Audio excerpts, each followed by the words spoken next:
Потврда за партизираноста на администрацијата. Партизирани се најголем дел од раководните лица во 30 најголеми јавни претпријатија во земјава, покаже истражувањето Право или политика, изборот на членови во управните и надзорните одбори во државните претпријатија, кој го спроведе Центарот за граѓански комуникации. Владата и општините немале соодветен документ за регулирање на процесот на селекција на избраните кандидати. Не објавувале огласи, не проверувале дали се квалификувани, ниту пак им вршеле интервјуа за работа на кандидатите. Од Центарот за граѓански комуникации велат дека и покрај обемното истражување не можело да се дознае кој, по какви критериуми и во каква постапка им предлага на владата и општините да ги изберат токму тие лица. Токму затоа Центарот заклучува дека постои оправдан сомнеж дека се работи за кадри кои доаѓаат од партиите на власт.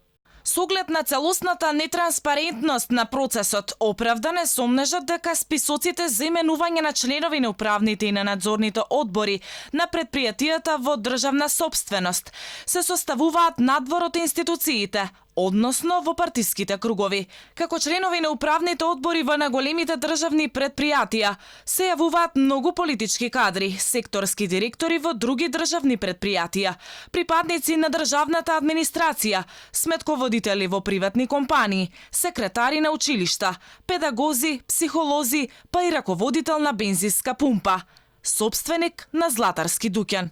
Истражувањето покажало дека само 30% од членовите на надзорните одбори за контрола на финансиското работење имаат економско образование, како и знаење и искуство од областа на финансиите и сметководството.